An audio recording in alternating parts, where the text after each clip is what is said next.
Hi everyone, it's Deb back with the folded corner clipper tool. This is the extra large and this is the unopened regular just folded corner clipper. So this eliminates the need to draw lines to do any of your diagonal, whether it's a flip and stitch or a half square. It could be mitering corners. There's a ton you can do with this ruler. And here is the handout. So we've got just adding a flip and stitch method just to a cornered rectangle, the flying geese, and you've also got your snowballs, which you can diamond in a square where you actually create a total square as opposed to leaving a gap like the snowball does. They show you how to use the ruler, and then they give you more examples of cutting half squares from strips, which I'll show you. They go through trimming half square triangle blocks, which if you don't have the slotted trimmer can be handy, but you do still need to make two cuts, and I'll explain that later. Bindings and borders, where you're joining strips together. Adding a corner, you can actually figure out what size corner you need to add on your own using the ruler, and I'll show you how that works as well. I don't have the sample for this one. This is the mitered corners, so they're showing you to clip both your corners so that you can miter and add on to the end. And they take a strip and fold it. So that's the one sample I don't have, but everything else you're going to get to see today. So which one would you get? That's going to be total personal preference.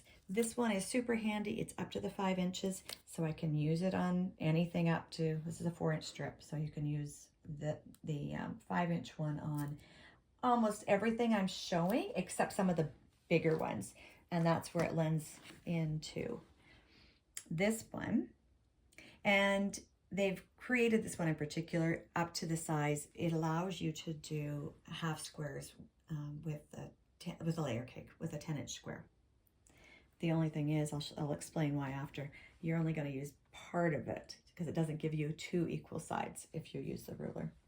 So if I have 2 strips, I've got 2 4-inch strips here. It doesn't matter what width your strips are, because all you have to do is actually put this flat top of the ruler down and line it up. You straighten up an edge, okay? And then you're going to put it down on your fabric. Now, if this was 3 3/4, it would just sit on that dotted line. But if it was in between the measurements, it still would work. You're just using the flat edge and then cutting. So as long as you have a square, then you're okay. So then I will just take and I will cut along the edge, and you can see that they add that. Essentially, you're sewing on that diagonal.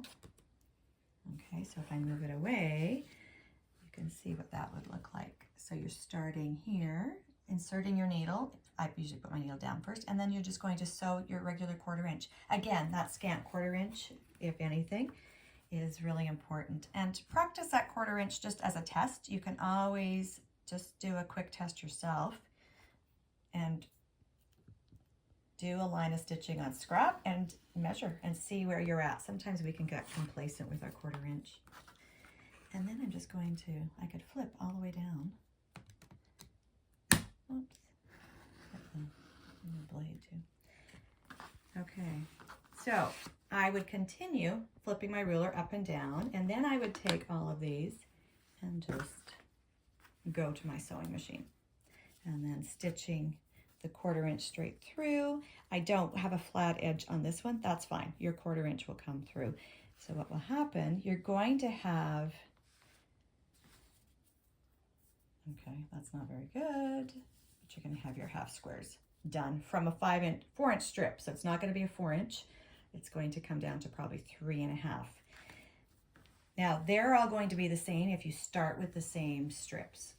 So there's cases where we do like to actually make our squares and then use our slotted trimmers to square them up. So this idea is that if you're careful with your cutting and sewing, they should all be exactly the same.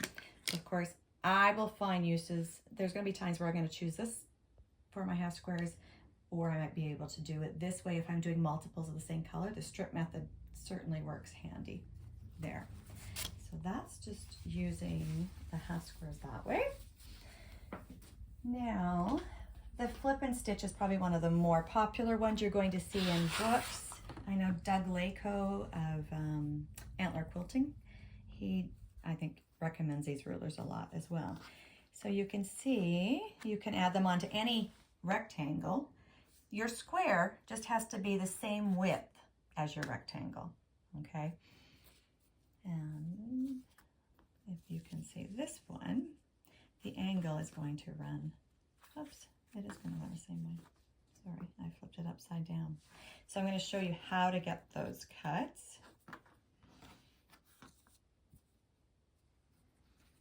So I've got my square on here. Now this is where I got to decide, is my angle going to run that way? Or am I going to turn it just one turn to have, I'm cutting off the point, right? So I've got to remember, I don't want to turn it like this and cut here because I'm going to cut away the part that I'm using. So I'm going to either work in that direction to get my top, oops, no, that's the other one, sorry. So if I work this way, it's going to flip up. So top left to bottom right. And if I turn and cut and trim off this part, I'm going to get the opposite one. And you're going to find lots of your patterns, especially if you do Elizabeth Hartman, you've got to really pay attention to which direction.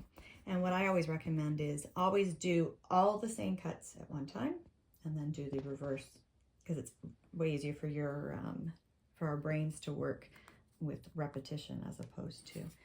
So you can see there's that slant there.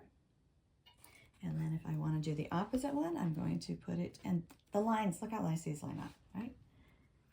So this refers to finished size, I believe, once we're done. Nope, sorry, that's your square size on this ruler. I just did the other ruler that was referring to everything and finished. Okay.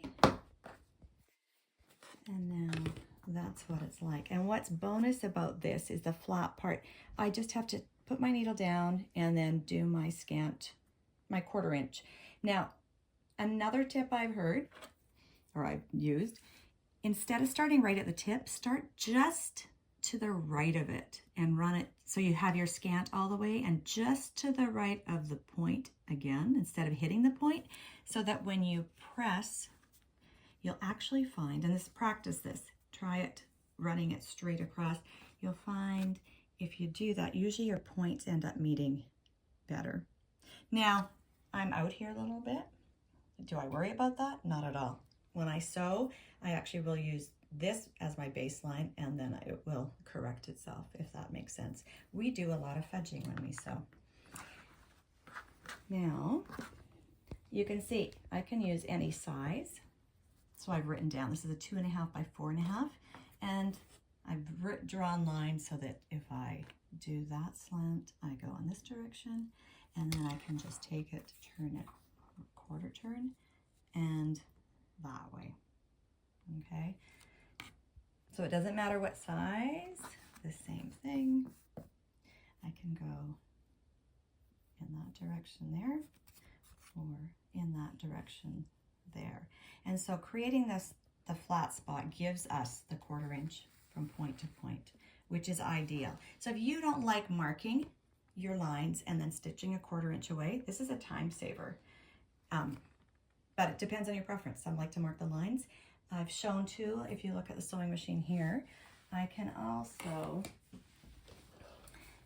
work this way. Whoops. But you can see, I'm gonna have to have the tape down further. As soon as I get into a longer triangle, I've got a line here. I would have my gypsy tape run fuller, and this is a 3.5 inch square. So that, I could work it that way. But trimming it, show you, I just trim it.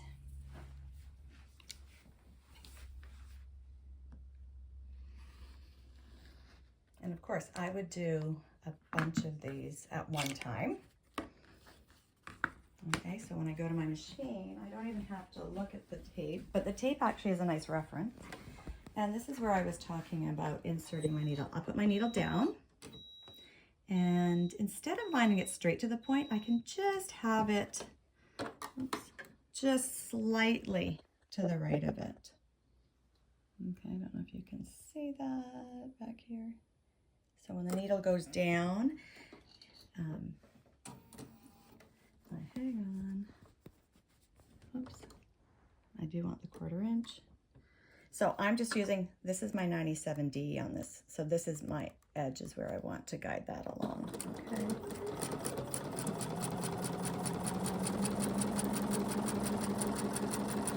And then when I get closer to the edge, you see how the point is actually just a little bit off the blue line? That's actually where I would like it. Let's kind of hit it. So that when I go to my machine, let's just see how square that ended up being. Go to the iron. So always press flat first and just use the side of your iron to go in, hold it. Pretty good. Nice points.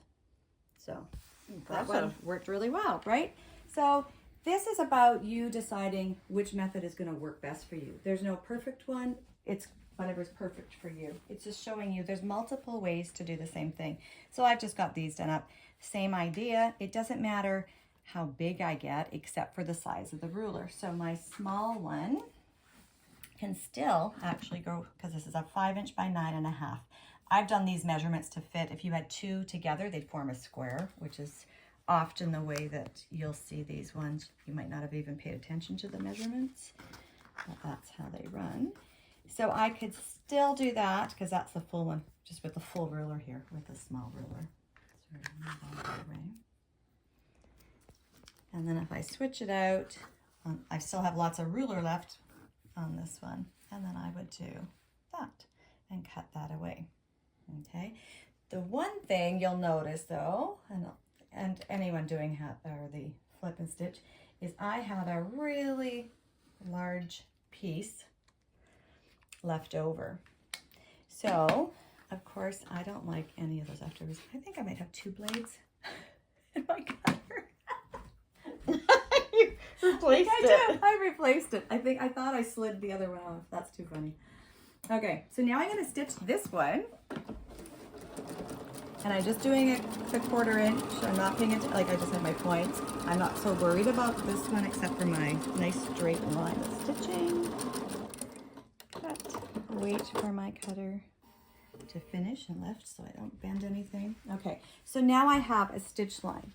So now this is left from here. So of course I'm going to stitch across and this will give me that unit.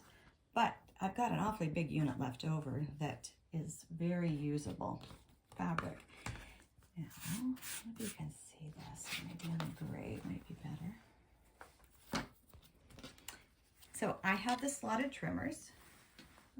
Let's go. You can see the stitching better on the back. So what I do with these ones is I audition just to see what's my largest. So there's a 3½.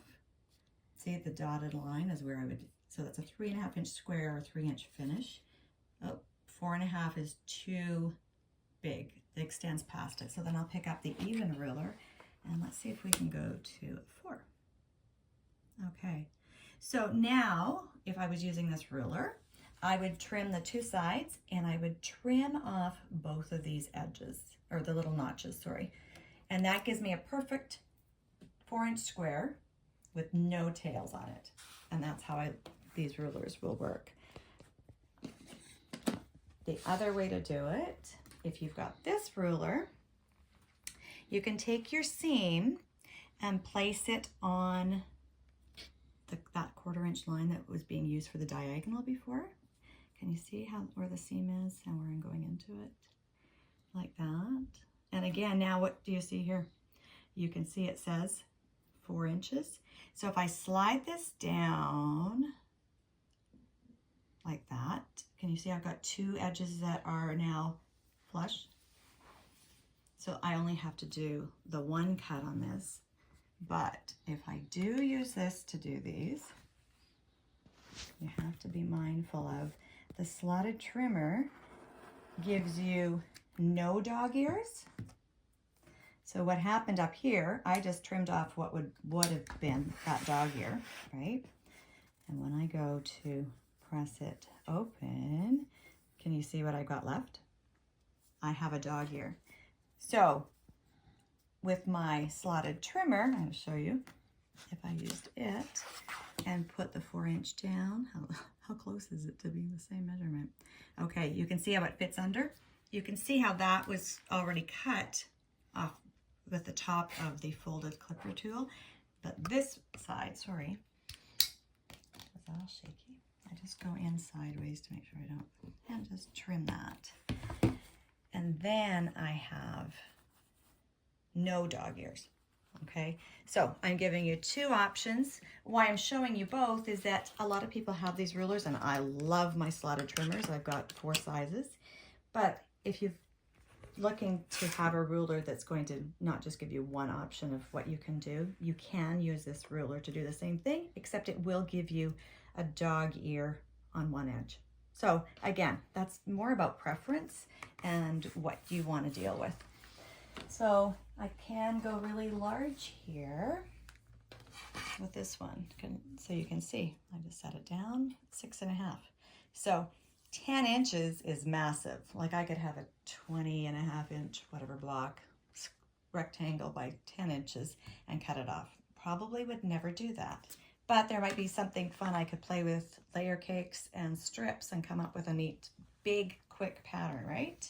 Because look how big that would be. Now, talking about, that's really big. What about, I think I buried it. This one, whoops. I told Joanne, I said, this is a 3/4 inch square. Now, if any of you have done the Elizabeth Hartman patterns, she does have some, I'm sure she's got some that have the 3/4 inch squares. Now, it doesn't matter which ruler I use or whether there's lines that say 3/4, because when I put my ruler down, all I have to have is my straight edge here, flush with the edge of the square, and then the top flat. And then very little gets cut off, obviously. And now I'm just going to stitch across. And those are probably the hardest ones to get square. Again, I would just stitch, rather than point to point, I would just pull that a little bit to the right of those points so that when you press it, then those points actually, just that thread width almost. But it's, just practice it and see if that works for you. But I would definitely use it on those small little bits. So if you look at the deer, Dwight the deer has several different, and actually you could even see, this is like a combination one where you sew 2 together and then put it on and then add another square. So this block alone has 1. It had this one, 2, 3, 4, 5, and a combination 6 on just one ear. So, and Joanne's done many, many more than I've done, and they have, I think, every, I don't know. So take a look. Here's one of her books, the North Stars, which I love. And I've done the polar bear block up. But if you take a look at, okay, look there. Here's one, here's another one, here's another one, this block, this block. So this is where the small the regular folded corner clipper would probably be perfect, because it just fits in your hand and you can, it's not taking up bulky space on you. So that, I think it would be a big time saver in those patterns. So that's not the only thing you can do though. So that's to kind of do your flip and, when you hear full flip and stitch, that's kind of what they're referring to, is that method that you're sewing. So I just showed the different sizes. What I was doing the math for though was the 12.5 inches. You take a 6.5 inch, double it. So that's 13 inches. Minus a half is 12.5 inches. So that's how you can get your measurements to have the, so just double that minus a ½ inch for a seam will give you, so that if you had 2 of these together, you can create squares. So that's how they create blocks that all work out square, if that makes sense. And sometimes you'll have blocks like this. You might have to do a corner here that goes this way and a corner here that runs that way. So now remember, if I'm going to run it that way, I would cut towards the outside, or that piece would come off. And then this one, I would go this way. It's just making sure you've got your edges, outside edges matching. That's important. So flush along here. And trim. And you can already see how that's going to start looking. Would I save those ones? Not a chance. Definitely not in my sewing room. And then that would give you, you'll get the idea of what your block would look like. Now, this would be fun. Take a layer cake, cut it in half, and just do this to all the corners. And just start laying them out and see what you get, right? Playing rather than, or you could do some, I'd have to play, but alternate corners. It's just, because they do change the angles depending which way you run those. Just make sure they're all consistent. That's the only thing. And use scraps. That's a great way to do scraps. This is what all of this is, playing with the scraps. This was the one I wanted to show you. That was just the same idea as the Elizabeth Hartman one, where you have two pieces of fabric together, but you need to form a square. So I've got a 3.5-inch square here. And if you put this here and I sewed, you could see how that's how it would stand angle out. If I wanted to go the other way like that, then you can see how they will point up, which is like the antlers starting beside the ears over there. That's what that was created with. So you can actually do a lot of playing. So if I take that over, that's the idea right there. So all it is on these though is you're just making sure it's square. So I could have 3 colors together, but I would just have to make sure. So when I piece these together, I had 2 1 3/4, or just, what is this, 3 inches, right? So 1 3/4, 1 3/4 together makes 3.5. Minus a half gives me 3 inches. And then I cut them to 3 inches. Okay. And I'm sure you can come up with some fun patterns. You can also do, if you don't have the ruler like Joanne has, the flying geese one, you can create a flying geese block the same way. So we put our square on and we're flipping it out. Okay. So you've got it looking like this. And then you're going to put the second one on like that. And then it gets trimmed. So if I use my trimmer, you see, don't go this way. I'm going to actually rotate my ruler to make sure I'm cutting off the external part, and my diagonal will run there. And then when you stitch it, and actually it is pretty square. Look at how everything is fairly tight there. So if you don't have the ruler like Joanne has, this is another one that will work for you as well. So, and I think we'll have another, I did a video last year using this Stripology to do the flying geese. So there's another one you can use. These are the little bits left over that I stitched. And again, if I audition these, I think 2 inches is too big. Here, can you see the stitching there? I can actually square that up to 1.5-inch square, which would be a 1-inch finished, which there are some of you who love miniature things. You could do a bunch of those. They would be great little borders, or just all pieced together for pot holders or something fun. Or not. Or not. I know Joanne has that's where it would drop.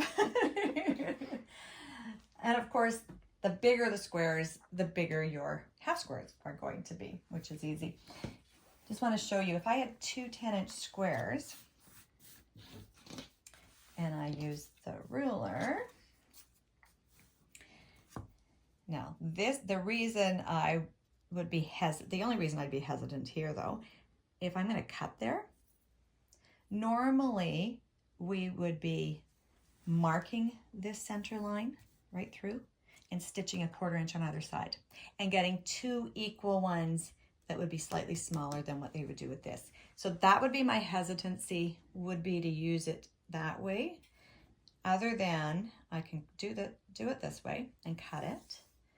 And from every pair, I would have one larger one. And then from this one, I could turn it, do it again, but it's going to reduce it by another probably 1/2 inch to 1 inch.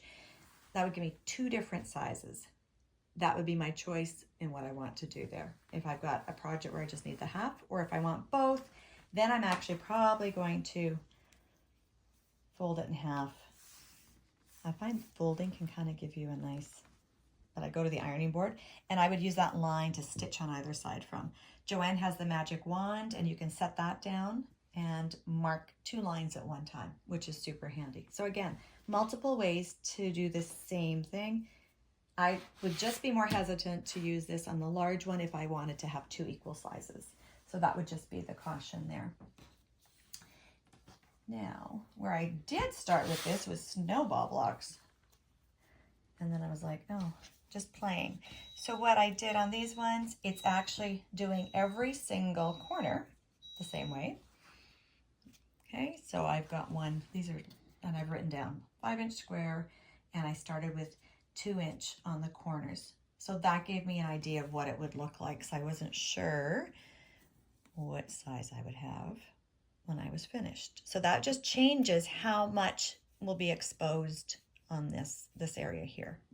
Okay, the larger, I'm going to have less. If I go really large, I'd have to do the math. It might be, don't know if it'd be 2.5 to do the square on square or not, or if it has to be a little bit bigger. So this one, a 6.5-inch square, and I put 2.5-inch squares on them. And the way I would cut them, I'm actually going to get my rotating mat out because it'll make it easier to see how we can use our rotating mat.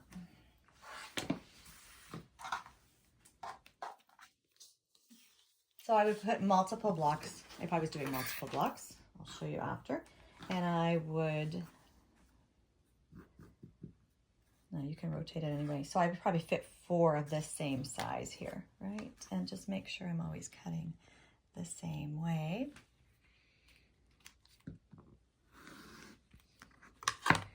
And turn, and I don't have to remove anything till I'm done. And actually it looks neat when you, yeah, I do have a double blade. So if you ever get this kind of a, it looks like you're fraying the fabric, and I've had a customer come in and go, what happened to my blade? It's just that you've got 2 blades together in there, and I slid one off, so I had 3 together at one point. Okay. Sorry, that's funny. I thought I was, that's why I thought I removed one it. off too. No, I did set one off, so I did have 3 stuck. Okay, so I take those, again, that would be that really Or you small pulled 2 one. new ones out at the same time. Yeah, well, they were all new, they were a pack. So that's what it'll look like, right? Kind of neat when it's all closed. And then, now, the only thing I find, if I pick this up and go to the machine, these aren't going to be secure, so they could slide. So I'll show you what I'll recommend doing on these in 1 second. But that's how you're going to do a snowball block. So in playing with that, I was more wondering, okay, I want to start with 5-inch squares. Okay, this is the 2-inch square on them. This was a 1.5-inch. Can you see the difference? What happened with the size of your, like if I join those together, obviously I'm not going to do that, but the square got much larger just with a 1/2-inch difference in the, so I thought I wanted to go with the larger one. I think sometimes a lot of the snowball blocks will have a smaller one. This is totally, there might even be a ratio you're supposed to. I'm not that supposed to person if I'm going to create something out of a charm pack. So if we look over here, this one was done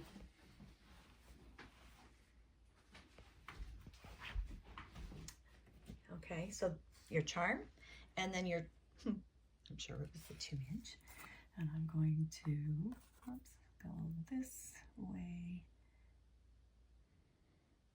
and a 1/2 inch.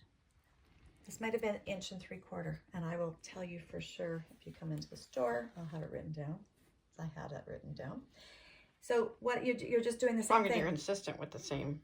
Yeah, you just have to be consistent. So if I went with 1 1/2 inch or 1 3/4 or 2 inch, it's just going to gradually increase the size of the square that hits in between them. So if you don't want to see as much of that black, then go with 1 1/2 inch. And if you want to see more, you can go with 2 1/2 inch. It would close it down more in this area. So I'm thinking it might be a 3-inch square that gives you the square on square. Again, I would have to play with that. And then I just piece them all together. And it just takes away that square, it just rounds them out a bit. So the roundness will change according to how much you add on to your corners. So if I made it, it would be, I don't know if it's more hexagon looking if you have smaller corners, not as, and again, there might be a formula and you'll all go, oh, you're supposed to do this, but that just shows you the differences. I think it depends on how bold that, like, black is pretty strong. Like if you had a grayer, you might want. And I wanted it more strong Yeah. with those colors. So that was exactly, your color will make a choice. The other thing you could probably do, which I was playing with too, is taking where you alternate. So I do like a 1 1/2 inch and a 2 inch in opposite corners. So a 2 inch here and the 2 inch here, and then the 1 1/2. And you kind of get a little bow tie. Oh yeah. In the Sweet. middle, right? But I didn't have enough time to do all that playing. So that's using just the black.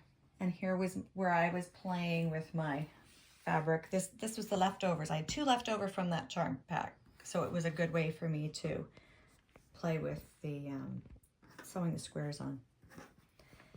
Always test where your 5 inches is on your charm square. So on these ones, they are, and Moda's pretty consistent. I find they're usually right at the inside, and the points actually aren't the 5 inches. So if you're using the points, something like this isn't going to matter, but in other projects, it will matter. So always test your 2 1/2 inch, your 10 inch, any of those ones.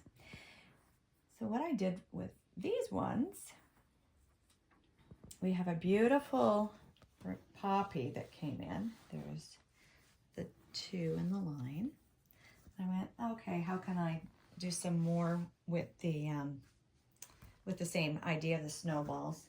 So these blocks are 7 inches square. Then I was deciding what size should I put on the corners. So what would look good? So here's my scraps. So what I did, because I had to work with, oops, now where'd my ruler go? Okay, well I can use this one. No, I can't. Can't see the lines on it. Sorry. Not there. Oh. Oh, it's by the ending board, I was gonna say. Thank you, Jen. Okay. So if you take a look at this, okay, can you see what I did? I took the 3 inches, but I cut off a 1/4 inch. Okay, so one way you can do it too, so I cut I just cut strips and was able to do that. So I did a template. You can do it from cardboard. Okay, so if I take a piece of cardboard and I put it under my, okay, there's the 3 inches. What it would look like if it got sewn on, that's to size. Okay, so what I did with my squares is I just had these, so that's not half of this because I was trying to accommodate the seam. Does that make sense? So that's exactly what it would look like size-wise. So I just did that. These don't look good on this. Oh, right. You didn't leave the 1/4 inch seam there. I pretended they're sewn together. Yeah. Right? Just so you could see. Just so, oh, obviously those ones. Oh, I probably picked up the wrong one. There it is. Okay. So then you can see exactly what they would look like. So my thought was, can you see it now with 2 different colors? Yeah. So I was going with the pink on the white background and the black on these to form, oh, you go kind of get the idea when they do join up together. You get the quarter square idea. Cool. Look, so I'll just show you a couple of the blocks. So making templates from cardboard and that and writing down what they are, huge, just for visuals if you're needing them. You can see here's what I cut it from. There's my piece left over. So I can cut the larger ones. So what I would do, I'll show you. So if I was doing, well, that's a 3-inch. Let's say it was 2.5. I can cut what I would do first. And I've got a rotary cutter that is just for my paper stuff right now. So I can cut it. And I cannot cut backwards.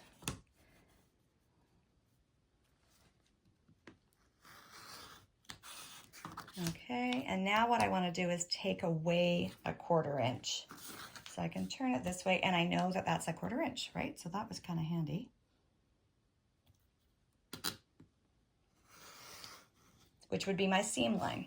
And then that gives me what exact corner would be like. So that's how you would cut your, after it's sewn. So that's how I would do my templates. Just in case someone went, I don't understand what she's talking about. So in using the rotating mat, I would end up putting these down. Now, one of the reasons for the template too was when I put my squares down. So these are all face up, so I know I'm going to put them down like this. And I do all 4 corners. So on this mat, I can do 4 this size. And I'm not going to do them all. You'll know, get the idea really quickly though. These ones. So important when you're putting them down that you line them up. That's the only way this ruler is going to work, is that you've got them exactly on top of each other, forming that 90-degree corner.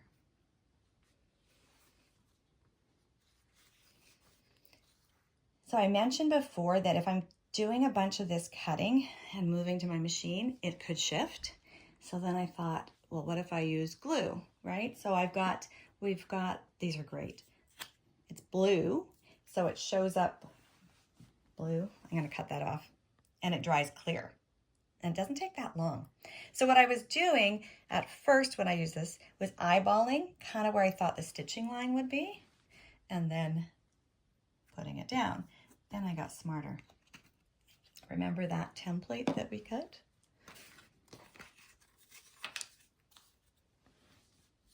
Okay. Can you see how that works? That was my across here. I can actually just kind of fold it back. And then if I want to even be more precise, this is the precision, Acorn Precision glue. No, I won't do it on that one because it's already stuck. Now this is only if you want, this is not necessary. This is just if, like when I did the Halloween one, I used the glue because I had, I think 9. I could do 9 at a time. So I only took four rounds or so. So I could fold it back, or I could just use, before I put these down, I could take my template like that. Okay, so this is going to be my stitch line, which means I just have to put a bit of, I'm going to come out. There, can you see that glue there? And I could do all of them first, and then I could come back and just put my square down. And that's going to hold it. Just enough. Like it's not, it's just the right amount actually. And it's not going to be on when we stitch it. It's not going to hit my fabric here, which when I did it this way and tried to eyeball it, I was getting glue on this side. So then I was wiping it, which it came off no problem. But that was just, so both hold really well. If I was doing it with the glue stick here the same way, I can still mark it. It's just, this is precise because of the tip, right? Now again, I could just fold that back and do it too. And just, see that? And that's easy too. So it's what you've got at home, what'll work. I think they even say you can use the Pages glue, but I've never myself used it. So that's the 505 glue, and that's the Precision Acorn. And I know Joanne used this one to do the shark teeth, I believe, right? And it held really well. Another Elizabeth Hartman. Lots of uses. Okay, so now what I would do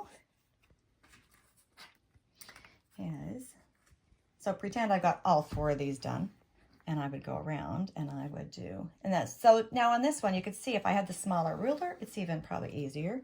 So 1, and I go to this one and do the same cut. Okay, and then rotate the mat and move everything out of the way. And now remember, if I rotate the mat, I'm always positioning my ruler the same way. So I'm really not having to think about, oh, am I cutting the wrong way? So always think of the ruler being on the fabric in this case, right? The more of the ruler, and you're cutting that. Oops, so this shifted on me because I don't have any glue down, right? Don't have to have glue. You just might have to reposition. And you won't have as much stuff going on around you like I do. So you'll be able to turn yours easier.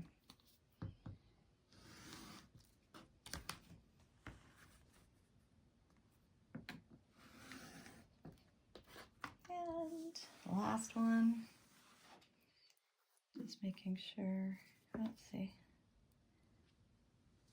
And that's nice, that glue is both repositional, so you could see I had to make sure my lines lined up. Oh, it's running out of space there. And again, you can see everything runs nice and neat, and you know it's gonna be perfect. So, and then these I can keep, and there we go. That's the size. I've trimmed them up already. So you can just sew them, and we'll see what I end up creating. I did use a slotted trimmer to trim those, but you can use, like I showed earlier, you can take this and do the same thing. But if I trimmed there and there, I would have, this would be my dog ear still. But I could get rid of it by flipping it over and cutting again, but that's a 2-step cutting process. So then I might as well use my slotted trimmer. But there are the 2 different ways to trim those up. So then I've got those done, and then I'm just going to press. So when I go to press, you know what, I don't have enough done. Well, I can kind of show you. So when I take them to my ironing board, it's that chain sewing, chain pressing, right? So if these are all down, what I do first, let's take this one again, push them, I'll just press them back down to where they were. I can show you. Now, I do have spray starch here, and there's water. The spray starch does not work well on shower doors. My mirror. Or your mirror. I just told her I cleaned my mirror with this because I went to grab my water. Came in my sewing room, and it took me a while to figure it out too. I was wondering why it was so smudgy.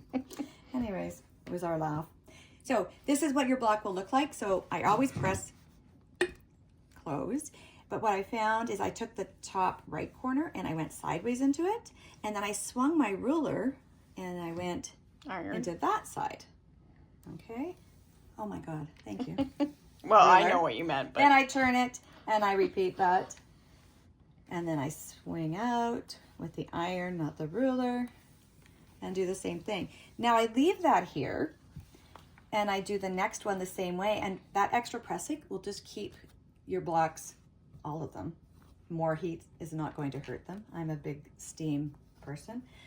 And then you're going to have all your blocks finished. So let's throw them up on the wall here and just see. I've got a lot more blocks to do. Bye, Dwight. It still makes me smile. So my thought with this one, I'm going to probably make a couple. Now it is directional, so I have to make a decision.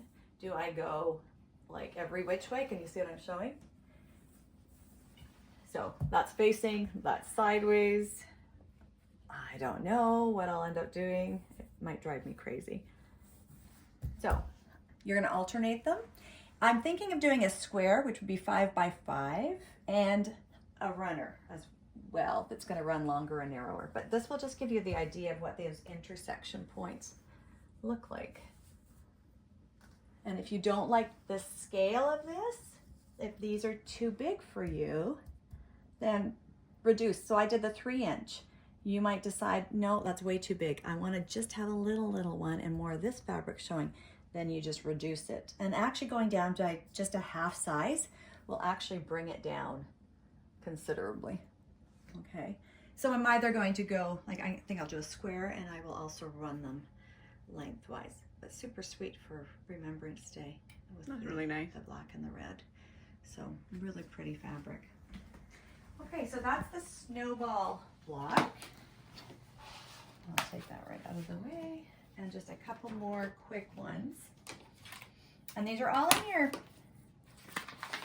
Okay, so what we went over was the rectangle, there's the fold and stitch method. The half squares from the strips. I don't think they really did the snowball so much there. Trimming the half squares, so I showed you that one. And then if you were doing 2 strips together, right, and you're usually stitching across, you have to get up and cut it anyways. So this is one step where I said to Joanne, I probably will start using the ruler that way. So again, these are 2-inch strips. So you do want to line up your corners, right? And I have a bit of selvage. I'm not going to worry about that for the demo. You probably can't see it. And I take that off. And now I just go to my machine and stitch and press. And I'm not stitching and then cutting, which is what I normally have to do when I do my strips. And you know what? It's probably going to make me better at being more even, because sometimes I find, even though I've got the tape on my machine, I can be a little out, and then you kind of have a strip that kind of floats up a little higher or lower, and you have to unpick it. And so this would give you that perfect. Or you don't unpick it. Or you don't, and you fudge it in. So this would work the same way with your binding when you're joining. And then I like to do the overlap, which is what I think Joanne taught me, and then she teaches. So it was always about, my overlap this way. Once I'm to the end of my quilt, my overlap is going to be the width of my strip. So I do 2 1/4. So my overlap will be 2 1/4 inches. So approximately, these are half, 1, half 2 there. So I'll slide it back, and then it would be like that. So what happens is this one stays, it gets open that way. This one comes on top of it like that. So when it folds out, and this is the one that people always say they don't like to get twisted. So I always open that one this way, and I think Joanne has a video somewhere of that one. Now you can see I would cut that white off. So let's just do it now and try and go straight. Okay, so it would be like that. Now at 2 1/4, it doesn't matter. Remember I said earlier, as long as these are square, when I go to put my ruler down, actually you can see where the 2 1/4 dotted line sits. So I would just do that, cut it, and then if I need to, I would pin it right now just to hold it in place, because I've got it on a quilt, right? And that's bulky and it's going to shift. So I would just pin it, or I could even pin it, well, I don't know if I pin it underneath the ruler. Other option would be just to put a dot of glue, same idea, but I'd probably just pin it so I could take it, or not, and have it like that. And when you go back, it's pretty simple to line back up, right? And then you're going to have your perfect, oops, when you flip them, they'll match up perfectly. So I thought, oh, that's kind of nice. Now, the last one I want to show you is if this is a pretend piece of fabric and a square. So if you've got a square and you've got it's bordered, and you're thinking, okay, I want to put a corner on it. what size corner do I need to go with, right? Take the ruler and you can put it down. Okay, let me do this right for you because I'm going to go this way. So I want the 1/4 inch to sit, oops, right here. Can you see that? So that when I stitch it, so I'm going to slide the ruler up. Can you see how it's fitting nicely on that one? And it is saying it's going to be the 3 inches that I need to cut to put on this. So it's doing the math for me. Does that make sense? But when I cut away, before I added it on, I would actually cut, you see what I'm doing now? I'm going to use I would cut this away first. Okay?